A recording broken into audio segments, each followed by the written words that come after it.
नमस्कार, मी सुशील कुलकर्णी. आपण पाहताय अनालायझर. पक्षाच्या पाठीत खंजीर कोण खुपसला, हा एकमेव प्रश्न आपल्या सगळ्यांच्या समोर. आता पक्षाच्या म्हणल्यावर कोणत्या पक्षाच्या हा प्रश्न विचारू नका.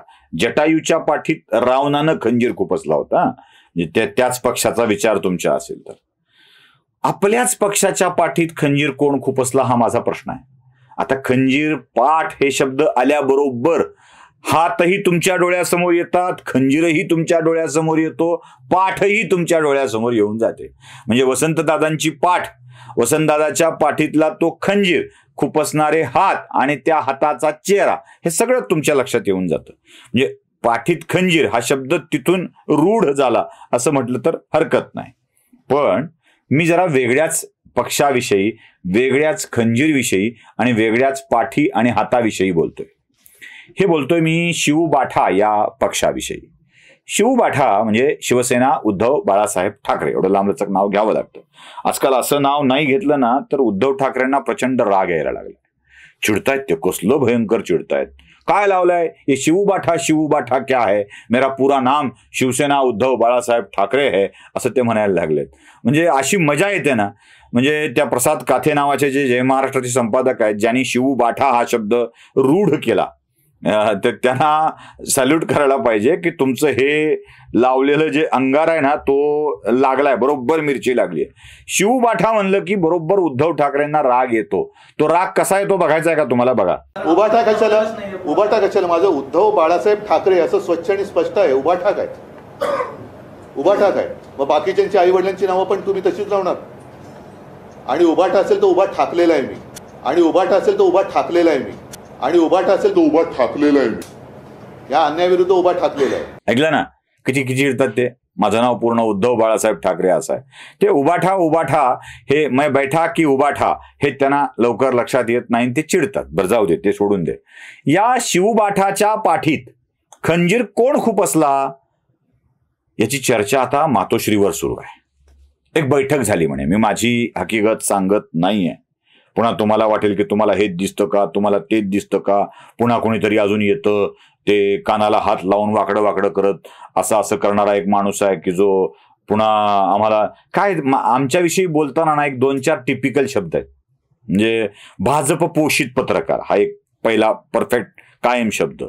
दलाल, पैसे घेऊन बोलणारे, बडवे वगैरे वगैरे असे शब्द, टिपिकल शब्द वापरले जातात.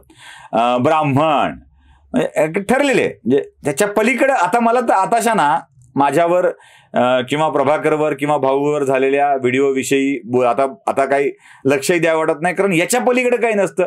एकच शिवी किद्दा खायची हो. कुछ अलग ढूंढो यार, कुछ अलग ढूंढो. म्हणजे काहीतरी वेगळं सांगा. म्हणजे भाजप पोषित आहेत, आम्ही आहेत का नाही आम्हाला माहित आहे, काय भाजपवाले देतात की नाही आम्हाला माहित आहे, बाकी त्याच्याविषयी चर्चा फार करायला नको. चला जाऊ द्या. तर मी माझं मनचं सांगत नाहीये, मी सांगतोय ते महाराष्ट्र टाइम्स या दैनिकात आलेल्या बातमीवरून. जेव्हा नार्वेकरांनी निकाल दिला तेव्हा या निकालावर मंथन करण्यासाठी मातोश्रीवर बैठक बसली म्हणे. आणि या बैठकीत प्रचंड खडाजंगी झाली, प्रचंड वादावादी झाली. आणि या वादावादीत एकच प्रश्न विचारला गेला, पक्षाच्या पाठीत खंजीर कोण खुपसला? आता कोण खुपसला, कोण काढणार शोधून, कोण खुपसला? बरं, ही जबाबदारी होती कोणावर? काय नेमकी जबाबदारी होती ही? मुळात 2018 मध्ये उद्धव ठाकरेंच्या म्हणण्यानुसार जी काही बैठक झाली, याचे व्हिडिओही आता प्रसृत होत आहेत. बरं आहे, ते व्हिडिओ तारीख नाही दिसत आहे. म्हणजे कदाचित तो नंतरचाही व्हिडिओ असू शकतो, आधीचाही व्हिडिओ असू शकतो, कधीचाही व्हिडिओ असू शकतो. असू द्या, आपल्याला काय करायचंय त्यात ते डिक्लेअर केले, पक्षप्रमुख म्हणून डिक्लेअर केलं, प्रवक्ते डिक्लेअर केले, नेते डिक्लेअर केले, उपनेते डिक्लेअर केले, सगळं डिक्लेअर केलं म्हणा. आणि राजा उभा राहिला आम्ही नाही पाहिला, राजा उभा राहिला, लहानपणी असतं ते, राजा उभा राहिला आम्ही नाही पाहिला. मग राजानं पुन्हा उभा राहायचं आपलं लेकरानं त्या, आणि मग आता पाहिलं का म्हणायचं. मग पुन्हा कोणीतरी आलं की म्हणतं राजा उभा राहिला आम्ही नाही पाहिला, मग राजानं पुन्हा उभा राहायचं.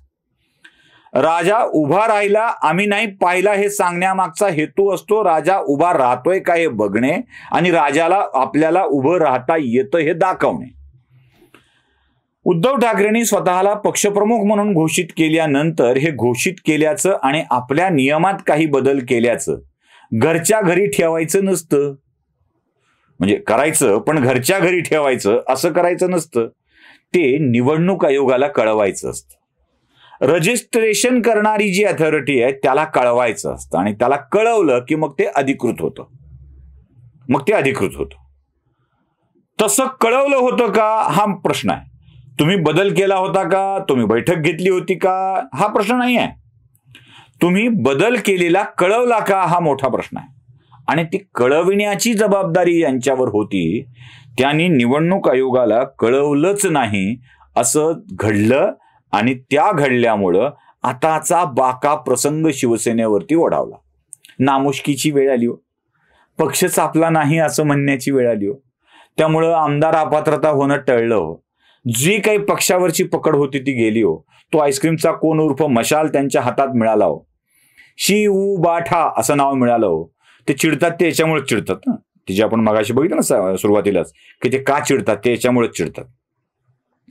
हे जर पत्र नेऊन दिलं असतं, हे जर बदललेलं सगळं त्या निवडणूक आयोगाला कळवलं असतं, त्याची मंजुरी घेतली असती तर भागलं असतं की काम. पण नाही केलं आणि बसले अडकून. सगळंच गेलं हातातून निघून त्या मुद्द्याच्या आधारावरती. मग हे कोण? मग हे निघाले, याचा राग निघाला अनिल देसाई आणि सुभाष देसाई यांच्यावरती. आता सुभाष देसाई आमदार मंत्री होते, अनिल देसाई केंद्रात तेही मंत्री होते.